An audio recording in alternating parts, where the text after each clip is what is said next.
नमस्कार, आप देख रहे हैं न्यूज नेशन का डिजिटल प्लेटफॉर्म। मैं हूं आपके साथ रोमिता तिवारी। अक्षय तृतीया को सनातन धर्म में बेहद महत्व दिया गया है। बताया जाता है कि सनातन धर्म में अक्षय तृतीया को लेकर कई मान्यताएं हैं, पौराणिक कथाएं हैं और 10 मई को अक्षय तृतीया मनाई जा रही है। जैसा कि नाम से बिल्कुल स्पष्ट है, बैसाख महीने की तृतीया तिथि को ये मनाया जाता है, शुक्ल पक्ष की। और ऐसे में आज हम अक्षय तृतीया को लेकर ही बात करने वाले हैं। वैसे तो अक्षय तृतीया के दिन भर बहुत सारे शुभ कार्य होते हैं, लेकिन इस बार कौन से शुभ संयोग हैं, क्या चीज़ें आपको ध्यान में रखनी चाहिए और इसका महत्व क्या है, ये जानने के लिए आज हमारे साथ स्टूडियो में मौजूद हैं ज्योतिषाचार्य राजकुमार शास्त्री जी। बहुत स्वागत है शास्त्री जी आपका। नमस्कार। तो चलिए शुरुआत करते हैं चर्चा की, और सबसे पहले आज यही जानते हैं कि आखिर अक्षय तृतीया का सनातन धर्म में, शास्त्रों में क्या महत्व है। बताइए पंडित जी इसके बारे में। रोविता जी, अक्षय तृतीया इसका नाम क्यों है, यह बहुत महत्वपूर्ण है। महाभारत काल में अक्षय तृतीया को महाराज युधिष्ठिर को अक्षय पात्र की प्राप्ति हुई थी। इस वर्ष अक्षय तृतीया 10 मई और शुक्रवार को मनाई जाएगी। अक्षय तृतीया में मुख्य रूप से भगवान श्री हरि विष्णु के साथ में देवी लक्ष्मी का पूजन किया जाता है। अक्षय तृतीया सनातन धर्म का प्रमुख पर्व है। इस पर्व में दान, धर्म और खरीदारी का विशेष महत्व होता है। आपको मैं एक बहुत बड़ी बात बतलाता हूँ कि 100 वर्ष के बाद इस वर्ष बैसाख महीने की शुक्ल पक्ष की तृतीया तिथि पर चंद्रमा और बृहस्पति की एक साथ एक राशि पर युति हो रही है। जब चंद्रमा और बृहस्पति की एक राशि पर युति होती है, ज्योतिष शास्त्र में ग्रहों की इस युति को गज केसरी योग कहा जाता है। इसके अतिरिक्त इस वर्ष शश योग भी निर्माण कर रहा है, मालव्य योग का निर्माण हो रहा है, धन योग का निर्माण हो रहा है और इसके साथ ही रवि योग का निर्माण भी हो रहा है। इस प्रकार इस वर्ष अक्षय तृतीया पर 5 विशेष योगों का निर्माण हो रहा है। इन योगों में जो पूजा की जाती है, जो दान किया जाता है और जो व्रत इत्यादि किए जाते हैं, यह अत्यधिक फल देने वाले हो जाते हैं। ज्योतिष शास्त्र में सभी शुभ कर्मों के संपादन के लिए सूर्य और चंद्रमा की श्रेष्ठता को ग्रहण किया जाता है। देखिए, ज्योतिष में एक श्लोक भी आता है कि प्रत्यक्षम ज्योतिषम शास्त्रम चंद्रार्कौ यत्र साक्षिणः। ज्योतिष में चंद्रमा और सूर्य ये दोनों साक्षी ग्रह के रूप में विद्यमान होते हैं। इस वर्ष यह दोनों जो महत्वपूर्ण ग्रह अर्थात सूर्य और चंद्रमा हैं, वह दोनों अक्षय तृतीया तिथि पर अपनी उच्च राशि पर विद्यमान हैं। अपनी उच्च राशि पर स्थित होने के कारण इस वर्ष अक्षय तृतीया को सर्वश्रेष्ठ मुहूर्त की श्रेणी में समझना चाहिए। तो अभी पंडित जी ने हमें ये बताया कि आखिर अक्षय तृतीया का क्या महत्व है, शास्त्रों में इसको लेकर क्या कहा गया है और इस बार कौन से शुभ संयोग बन रहे हैं। आइए अब ये जानते हैं कि आखिर अक्षय तृतीया से जुड़ी कहानी शास्त्रों में क्या है और आखिर इसे मनाने के पीछे क्या कारण है। बताइए पंडित जी। देखिए, अक्षय तृतीया वह तिथि है जिसमें भवन निर्माण हेतु भूमि पूजन, दान, धर्म और स्वर्ण इत्यादि खरीदारी करने की प्राचीन परंपरा है। यह गृह प्रवेश और मूर्ति प्राण प्रतिष्ठा हेतु भी बेहद शुभ मुहूर्त माना जाता है। लेकिन इन सभी मुहूर्त में शुक्रास्त और गुरु अस्त का विचार अवश्य कर लेना चाहिए, क्योंकि शास्त्रों में शुक्रास्त हो अथवा गुरु अस्त हो, ऐसी स्थिति में मुहूर्त की महत्ता कम हो जाती है। अक्षय तृतीया को ही द्वापर युग में महाराज युधिष्ठिर को अक्षय पात्र की प्राप्ति हुई थी। यही कारण है कि वैशाख मास के शुक्ल पक्ष की तृतीया तिथि को अक्षय तृतीया कहा जाता है।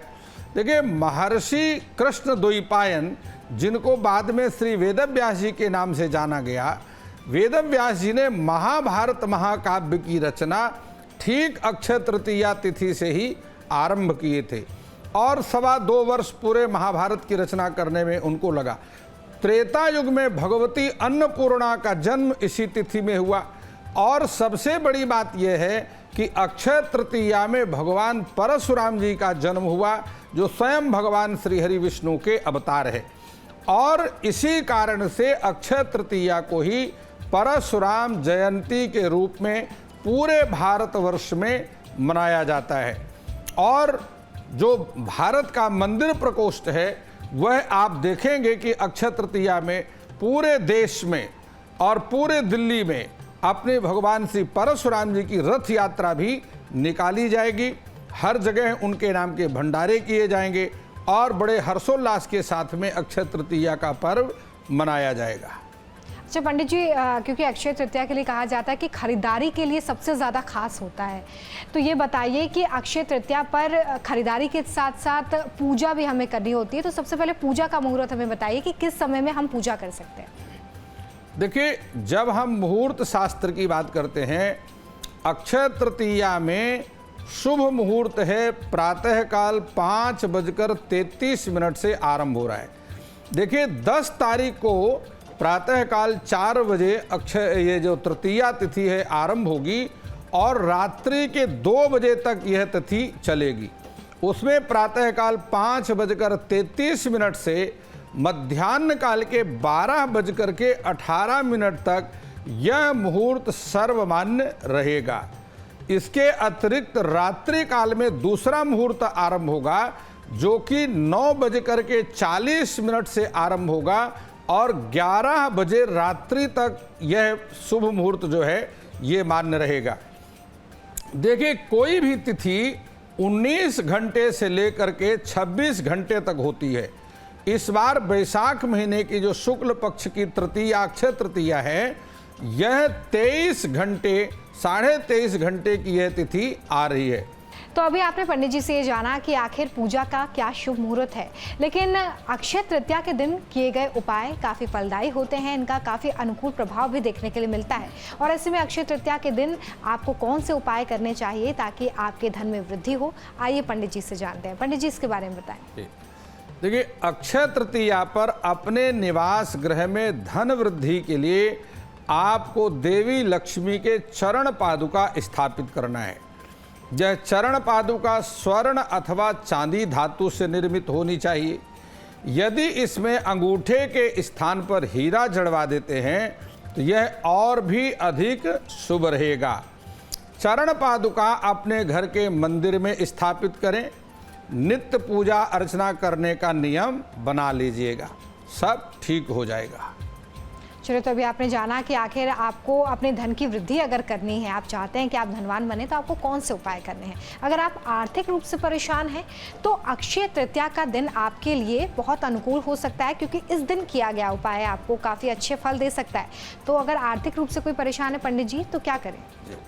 देखिए, देवी लक्ष्मी और श्री हरि नारायण की विशेष अर्चना हल्दी और केसर से करें।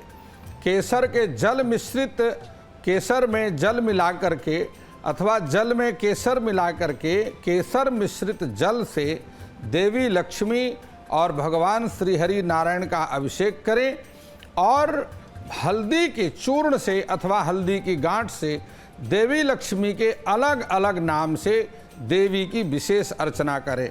जैसे ओम चपलायै नमः, ओम चंचलायै नमः, ओम कमलायै नमः, ओम कमलवासिन्यै नमः, ओम श्रियै नमः, ओम महालक्ष्मी नमः। ये सभी देवी लक्ष्मी के नाम हैं, ये विशेष अर्चना में प्रयोग किए जाते हैं।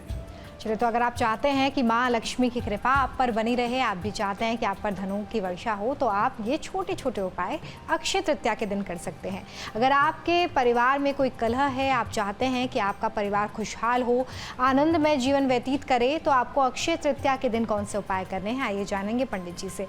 बताइए पंडित जी। देखिए, परिवार की खुशहाली के लिए अक्षय तृतीया तिथि पर अपने पूजा स्थान पर एकाक्षी नारियल की स्थापना करें। एकाक्षी नारियल की स्थापना देवी लक्ष्मी के एकाक्षरी मंत्र से अभिमंत्रित करके करें, क्योंकि शास्त्र में विधि के साथ में मंत्र का अपना अलग महत्व होता है।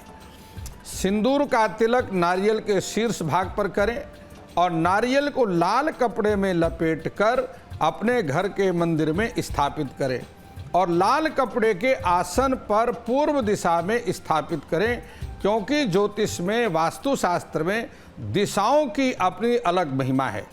देवी लक्ष्मी की विशेष कृपा पूरे वर्ष आपके परिवार पर बनी रहेगी। चलिए, तो अगर भगवान विष्णु, भगवान कुबेर या माँ लक्ष्मी की कृपा आप चाहते हैं कि आपके परिवार पर बने, तो ये उपाय आप अक्षय तृतीया के दिन ज़रूर करें। हमने आपको ये भी बताया कि पूजा का आखिर कौन सा विशेष मुहूर्त है, इस मुहूर्त में आप इस उपाय को कर सकते हैं।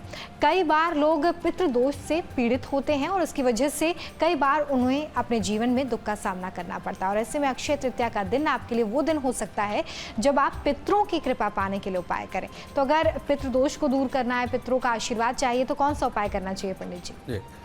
देखिए, पितरों की कृपा से ही मनुष्य को धन की प्राप्ति होती है। पितृदेवों की कृपा से ही संतान सुख की प्राप्ति होती है।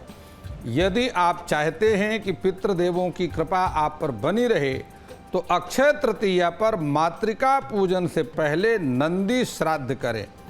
पितृदेवों के लिए जल पूरित कलश और फल का दान करें। किसी धर्म स्थान पर पितरों के नाम का पंखा लगवाएं। मंदिर में आरती हेतु शुद्ध घी का दान करें। ऐसा करने से आपको संतान, धन और स्वास्थ्य लाभ प्राप्त होता रहेगा। यदि इसके अतिरिक्त आप चाहते हैं किसी मंत्र का जाप करना, तो एक मंत्र मैं आपको बतलाता हूँ। देवताभ्यः पितृभ्यश्च महायोगिभ्य एव च नमः स्वधायै स्वाहायै नित्यमेव नमो नमः। पितृदोष शांति के लिए, पितृदोष निवारण के लिए यह सर्वश्रेष्ठ मंत्र शास्त्रों में बतलाया गया है।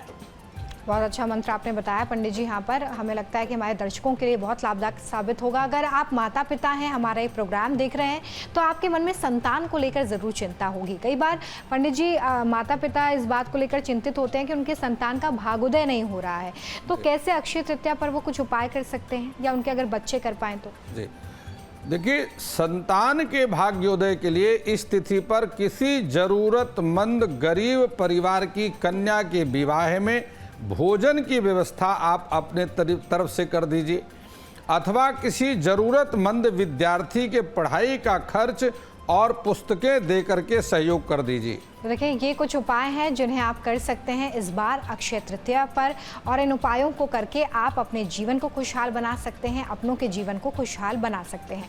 अब हम बात करेंगे राशि अनुसार अक्षय तृतीया पर किस तरीके का असर आप पर होगा और कौन से वो उपाय हैं जो आपको अक्षय तृतीया के दिन राशि अनुसार करने हैं। सबसे पहले मेष राशि की बात करेंगे। जो मेष राशि के जातक हैं, उनके लिए इस वर्ष अक्षय तृतीया पर कौन सा शुभ मुहूर्त है और उन्हें क्या करना चाहिए, आइए देखते हैं। देखिए, जब हम बात करते हैं मेष राशि की, तो इस वर्ष अक्षय तृतीया पर आपके लिए श्री लक्ष्मी माता के लिए स्वर्ण चरण पादुका खरीद कर घर लाना है और उनकी प्रतिदिन पूजा करते रहना है। ऐसा करने से आपके पास धन की कमी नहीं रहेगी। बात करते हैं वृष राशि की। यदि आप वृष राशि के जातक हैं, तो इस वर्ष अक्षय तृतीया पर आपको ठोस चांदी अथवा चांदी के सिक्के खरीद करके लाना होगा, और यह आपके लिए विशेष शुभ रहेगा। आपके भविष्य के विकास का मार्ग बाधाएं दूर होंगी और आपका भविष्य उज्जवल बनता रहेगा। मिथुन राशि। मिथुन राशि के जातक को इस वर्ष अक्षय तृतीया पर वाहन खरीदना शुभ रहेगा।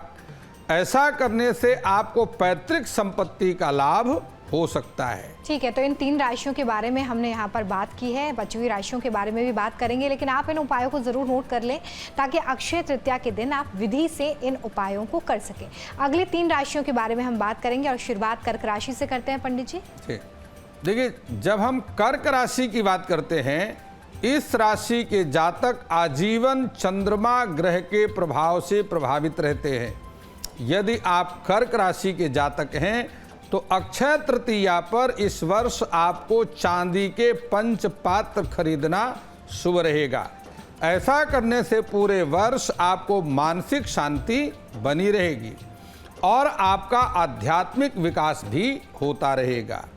देखिए, शास्त्रों में चंद्रमा को मन का कारक बतलाया है, सूर्य आत्मा का कारक है और मंगल युद्ध और शौर्य का कारक है।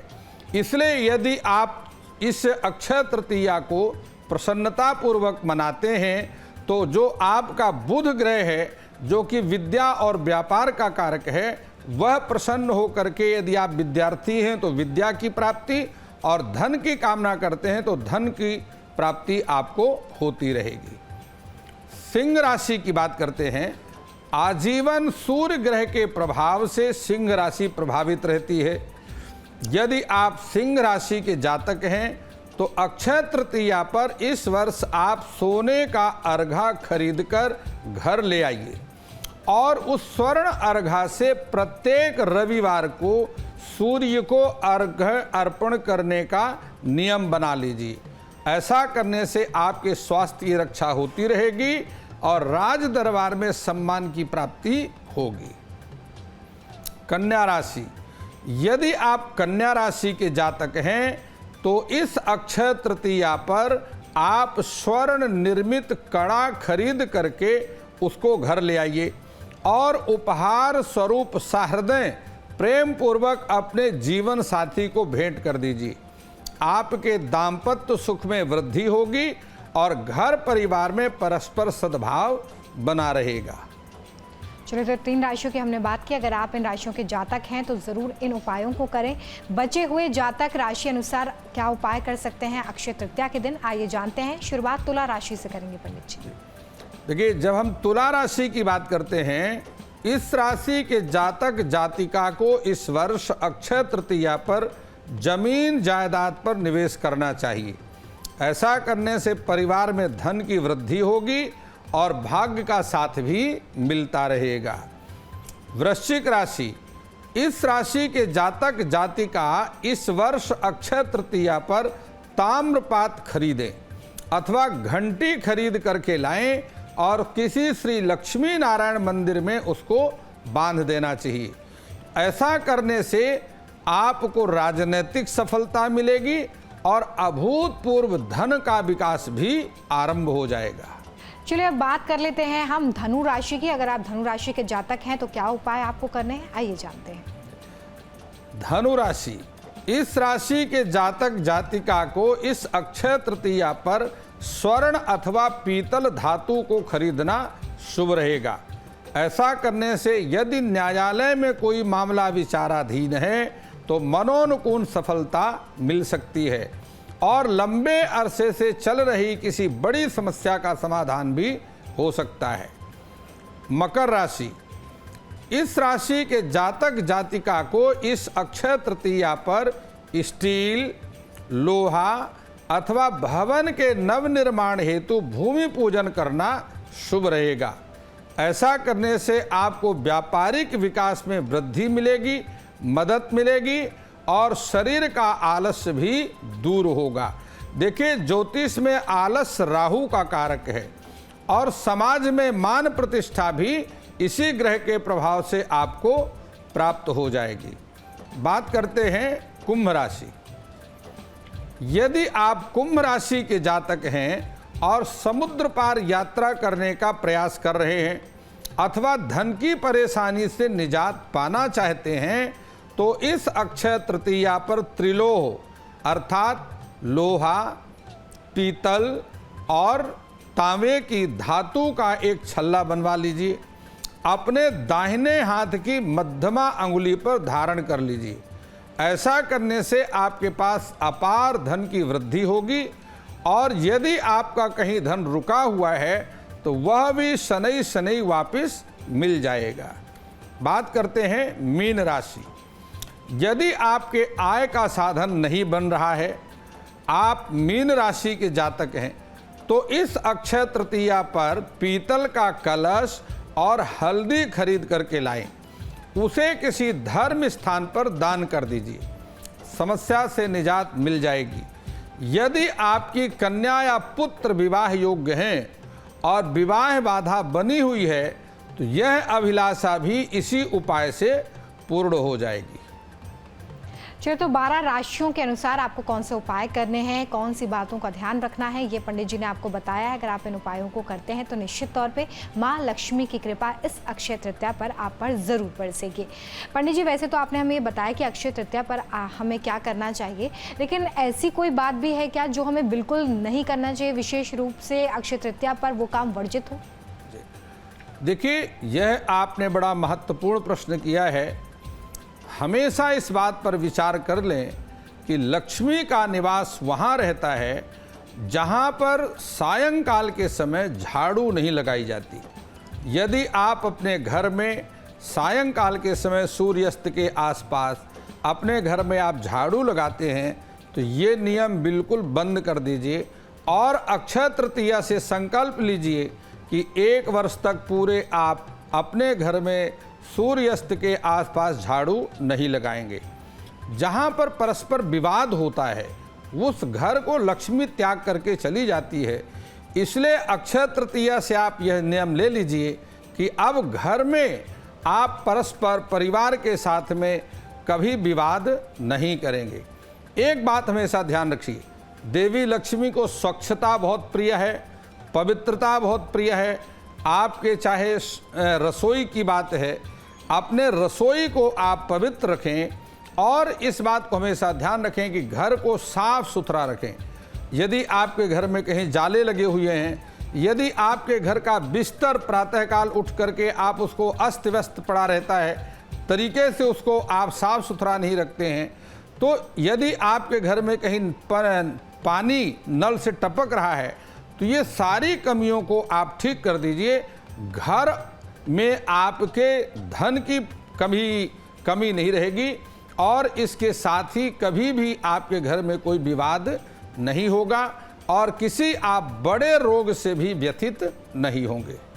चलिए, तो ये तमाम वो काम है जो बिल्कुल वर्जित हैं, अक्षय तृतीया पर आपको नहीं करने चाहिए और अमूमन शास्त्रों में भी इन कामों को वर्जित माना गया है, तो इसका विशेष ध्यान रखिए। एक बात मैं और आपके दर्शकों को बतलाना चाहता हूँ कि यदि आप बाहर से घर आते हैं और अपने घर के अंदर आप जूता पहन करके चले जाते हैं तो बाहर की नकारात्मक ऊर्जा आपके घर में प्रवेश कर जाती है। यह ध्यान रखें कि आप अपने बाहर से पहनकर आए हुए जो जूते हैं उनको घर के बाहर उतारें और वो जूता हमेशा एक बात का ध्यान रखें, व्यवस्थित तरीके से उतारें। ऐसा नहीं कि एक जूता कहीं उतार दिया दूसरा कहीं उतार दिया, ऐसा करने से भी घर में शांति नहीं रहती। इसलिए अपने जूता आप जहां उतारते हैं, चप्पल उतारते हैं, उनको व्यवस्थित तरीके से एक बराबर में उतारने का नियम जरूर बना लीजिए। चलिए, तो तमाम छोटी छोटी चीज़ें हैं जो पारिवारिक शांति के लिए, आपके धन संचय के लिए बहुत ज़्यादा ज़रूरी है। आगे बढ़ाते हैं इस चर्चा को। पंडित जी, अक्षय तृतीया से जुड़ी हुई जो पौराणिक कथा है वो क्या है?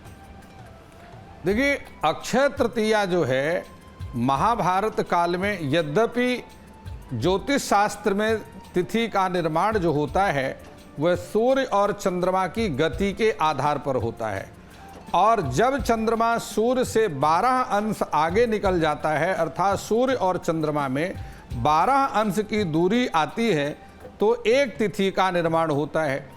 24 अंश की दूरी से द्वितीया तिथि का निर्माण होता है और जब वही 36 अंश की दूरी हो जाती है तो तृतीया तिथि का निर्माण होता है। यह इस प्रकार से महीने में कुल 16 तिथियां हैं। मुख्य रूप से 14 तिथियां तो एक जैसी हैं, लेकिन कृष्ण पक्ष की अमावस्या और शुक्ल पक्ष की पूर्णिमा को मिलाकर कुल 16 तिथियां होती हैं और इन सभी तिथियों का निर्माण सूर्य और चंद्रमा की गति के आधार पर होता है। धार्मिक दृष्टि से यदि हम देखते हैं तो महाराज युधिष्ठिर ने जब तप किया और उनकी तपस्या से प्रसन्न होकर के भगवती अन्नपूर्णा ने उनको अक्षय पात्र दिया और कहा कि जब तक यह अक्षय पात्र तुम्हारे पास रहेगा, दुनिया में किसी अवस्था में, यह उस समय की बात है जब महाराज युधिष्ठिर 12 वर्ष के वनवास और 1 वर्ष के अज्ञातवास में चल रहे थे और वह अक्षय पात्र ला करके युधिष्ठिर ने अपनी धर्मपत्नी द्रौपदी जी को दिया। और एक दिन जब दुर्योधन को यह मालूम पड़ गया कि पांचों पांडव वनवास के समय भी सुखपूर्वक निवास कर रहे हैं और वहां पर दुर्वासा ऋषि का आगमन हुआ। दुर्वासा ऋषि की बहुत सेवा करने के उपरांत भोजन के लिए और यह कह करके दुर्योधन ने दुर्वासा ऋषि को पांडवों के पास भेज दिया कि आप मेरे भाइयों को आशीर्वाद जरूर दें, क्योंकि वह ये जानता था कि दुर्वासा ऋषि बहुत क्रोधी हैं और जैसे ही दुर्वासा ऋषि वहाँ जाएंगे इनका पूरा सम्मान पांडव नहीं कर पाएंगे तो वे निश्चित रूप से उनको शाप दे देंगे। लेकिन उस अक्षय पात्र के प्रभाव से ही द्रौपदी ने दुर्वासा ऋषि के साथ में उनके साथ आए हुए सभी ऋषियों को भोजन करा करके संतुष्ट कर दिया। यही अक्षय तृतीया को वह अक्षय पात्र की प्राप्ति हुई, तभी से इस तिथि का नाम अक्षय तृतीया पड़ गया। तो पौराणिक महत्व, पौराणिक कथा हमने पंडित जी से जान लिया है। पंडित जी, आपने ये बताया कि खरीदारी का विशेष महत्व होता है और सोना खरीदना काफ़ी शुभ माना जाता है, लेकिन ऐसे लोग जो सोना नहीं खरीद सकते हैं वो क्या खरीद सकते हैं? जी देखिए, मैंने आपको यह बतलाया कि अक्षय तृतीया में खरीदारी का महत्व है। चूँकि हिरण्य वर्णाम हरणीम सुवर्ण रजतस्त्रजाम चंद्राम हिरण्यमयी लक्ष्मी जात वेदोम आवहा, यह ऋग्वेद के श्री सूक्तम का मंत्र है और इसमें यह बतलाया गया है कि देवी लक्ष्मी का जो स्वरूप है वह तपाए हुए सोने की तरह है। तो स्वर्ण जहाँ होता है वहाँ देवी लक्ष्मी का निवास होता है, इसलिए सोना खरीदना अक्षय तृतीया में विशेष शुभ होता है। लेकिन हर व्यक्ति स्वर्ण ही खरीदे ऐसा नहीं। देखिए, मैं आपको बतलाता हूँ, मेष राशि, सिंह राशि, कुंभ राशि, मकर राशि, धनु राशि, इन राशि के जातकों को सोना पहनना बहुत शुभ होता है। लेकिन आज की स्थिति, एक तो सोना बहुत महंगा हो गया है और दूसरा यदि कोई धारण भी करे तो रिस्क बड़ा है, क्योंकि बाहर स्नैचर बहुत घूम रहे हैं। तो समय काल और परिस्थिति को देख करके ही सारी कर्म करने चाहिए। जो कुछ ऐसी राशियों के जातक हैं जिनको सोना बहुत आवश्यक नहीं है, तो मैंने आपको बताया कि वह भूमि पूजन करें। यदि अक्षय तृतीया के दिन आप अपने निवास के लिए किसी भवन का निर्माण करते हैं और उसका भूमि पूजन करते हैं तो वहाँ पर कभी किसी प्रकार से वास्तु दोष प्रभावित नहीं करता है और वह जो मिट्टी का दोष है वह भी प्रभावित नहीं करता है। तो इस प्रकार से कई बातें हैं। जो चांदी भी आप खरीद सकते हैं, अन्यथा पीतल भी आप खरीद सकते हैं। ये सारी स्थितियां, कोई ना कोई नई वस्तु अक्षय तृतीया में खरीद करके घर लाना चाहिए, उससे देवी लक्ष्मी प्रसन्न होती है। चलिए, तो अगर आप सोना नहीं खरीद सकते हैं तो ये तमाम विकल्प हैं जिनको आप खरीद सकते हैं, अक्षय तृतीया के दिन खरीदारी कर सकते हैं। पंडित जी, एक छोटा सा सवाल और कि कुछ लोगों की परेशानी होती है कि हम धन तो बहुत कमाते हैं लेकिन धन रुकता नहीं है, हम खर्चे हमारे बहुत ज़्यादा हैं, तो क्या अक्षय तृतीया पर वो भी कोई उपाय कर सकते हैं? देखिए, ग्रहाएषु सर्वेषु भूतेषु गूढ़ात्मा न प्रकाशते दृश्यते त्वग्रया बुद्ध्या सूक्ष्मया सूक्ष्मदर्शभी। शास्त्रों में यह पूरा अंड पिंड जो ब्रह्मांड है ये ग्रहों के अधीन बतलाया गया है। ग्रहाधीनम जगत सर्वा, यह पूरा जो जगत है ये ग्रहों के अधीन है और ग्रहों के साथ में वास्तु शास्त्र भी है। तो यदि आप धन आपके पास में आ रहा है तो इसका मतलब है कि आपका जो 11वां भाव कुंडली का है वो विशेष शुभ है और द्वितीय भाव से भी धन का विचार किया जाता है। बुद्धि, प्रबंधात्मज, मंत्र विद्या, विनय, गर्भ, स्थित, नीति, संस्था, ये सभी चीज़ों का विचार द्वितीय भाव से भी किया जाता है। लेकिन कहीं ना कहीं यह बात अवश्य है कि कुंडली के आपके 12वें भाव में शुक्र को छोड़ करके कोई पापक ग्रह अवश्य स्थित है जो कि आपके आए हुए धन को भी आपके पास संचित नहीं होने देता है। दूसरा कारण वास्तु दोष भी हो सकता है। यदि आपके घर का ईशान कोण बंद है, जहाँ जो कि सबसे मुख्य स्थान है घर के अंदर, सबसे अधिक सकारात्मक ऊर्जा ईशान कोण से आती है, अथवा कहीं ना कहीं आपके वाशरूम में जो स्नान कक्ष है वहाँ पर कोई ना कोई दोष अवश्य है, क्योंकि वह नैऋत्य कोण में होना चाहिए, अवश्य कहीं ना कहीं वह गलत दिशा में बना हुआ है। इसके अतिरिक्त पितृदोष भी होते हैं। पितृदोष का कारण भी हो सकता है जिससे धन आपके पास नहीं रुक रहा, और इसके साथ ही दैवी दोष भी होते हैं। कुछ यदि आपसे पूजा पाठ में कहीं गलती हो रही है, या आपका कोई इष्ट देवता है जो कुल देवता है या ग्राम देवता है या स्थान देवता है, वह कहीं ना कहीं आपसे रुष्ट है, ये सारे 4 कारण होते हैं जिस कारण से हमारे पास धन का अभाव रहता है, स्वास्थ्य की समस्या बनी रहती है, पारिवारिक समस्याएं बनी रहती हैं, पैतृक जो जमीन जायदाद की समस्या है वो बनी रहती है।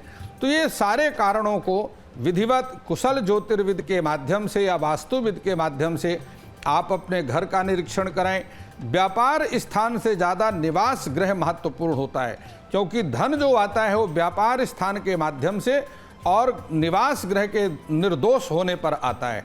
तो ये सारी चीज़ें, इसके अतिरिक्त आपकी नित्य क्रियाओं में भी कहीं दोष है। देखिए, रात्रि में जो ज़्यादा समय तक जगते हैं और प्रातःकाल देर तक सोते रहते हैं, उनके घर में भी लक्ष्मी का निवास अधिक दिनों तक नहीं रहता।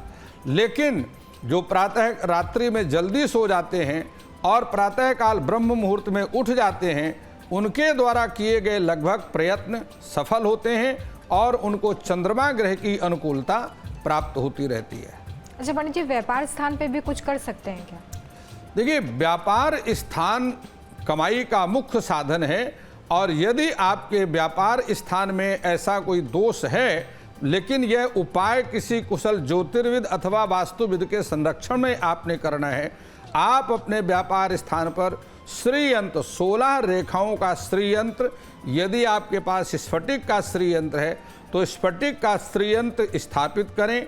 उसको प्रतिदिन आप कमल पुष्प और लौंग और इलायची अर्पण करने का नियम बनाएं। शुद्ध घी का दीपक श्री यंत्र के पास में जगाते रहिए, और हो सके, संभव हो सके तो देवी लक्ष्मी के मंत्र का पाठ आप वहाँ पर कर सकते हैं। मंत्र का जाप कर सकते हैं। ओम श्रीम ह्रीम श्रीम कमले कमलाले प्रसीद प्रसीद श्रीम ह्रीम श्रीम महालक्ष्मी नमः, इस मंत्र का जाप कर सकते हैं। यदि आपको वैदिक संस्कृत का ज्ञान है तो आप श्री सूक्तम का पाठ कर सकते हैं। यदि आपकी समस्या है कि आपका आयत बाहर दिया हुआ धन रुक जाता है तो आप कनक धारा स्तोत्र का पाठ कर सकते हैं। अंगम हरे पुलक भूषण माश्रयन्ति भृंगांगनेव मुकुलाभरणम तमालम अंगीकृताखिल विभूतिर्पांगलीला मांगल्यदास्तु मम मंगल देवताया। इसके अतिरिक्त आप अपने व्यापार स्थान पर शंख की स्थापना कर सकते हैं। मध्यावर्ती शंख, जिसको दक्षिणावर्ती शंख कहते हैं, पांचजन्यम ऋषि के साथ पांचजन्य शंख की स्थापना आप अपने घर में कर सकते हैं।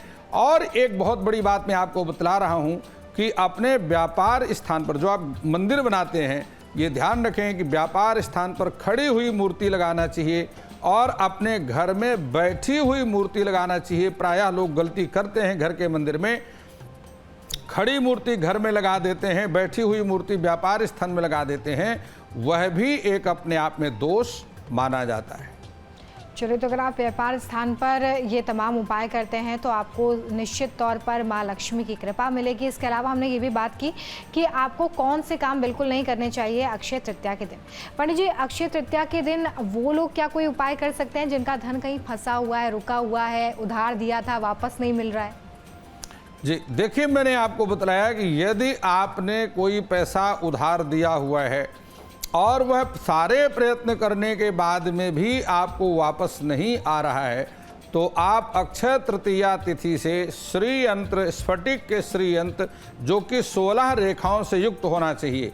बाजार में प्रायः अशुद्ध श्री यंत्र मिल रहे हैं जो 15 रेखा का है या 14 रेखा का है। तो अब आप कहेंगे वो रेखाओं को कैसे गिना जा सकता है, तो वह तो जो उस विद्या को जानते हैं वही बतलाएंगे कि सिद्ध शुद्ध है या अशुद्ध है, रेखाएं क्या हैं। तो वह श्री यंत्र आप अपने घर में लाएं और उसका घृत धारा से, घी की धारा से अभिषेक करें। यह अभिषेक आप रात्रि के समय करेंगे और श्री यंत्र पर कमल का पुष्प अर्पण करें। आपको निश्चित रूप से जो रुका हुआ धन है वो धीरे धीरे वापस आना शुरू हो जाएगा। यदि पूरा नहीं तो 80% आपका धन वापस आपको मिल जाएगा।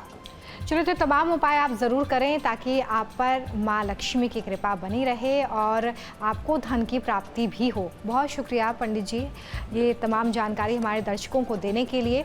अक्षय तृतीया का दिन आपके लिए शुभ हो और ये अक्षय तृतीया आपके लिए और भी फलदायक हो, यही हम उम्मीद करते हैं और साथ ही उम्मीद करते हैं कि ये जानकारी आपके लिए काम की साबित होगी। ऐसी बहुत सारी जानकारी हम आपके लिए लाते रहते हैं, तो न्यूज़ नेशन के डिजिटल प्लेटफॉर्म को आप ज़रूर सब्सक्राइब करें। फिलहाल बहुत शुक्रिया हमारे साथ जुड़ने के लिए।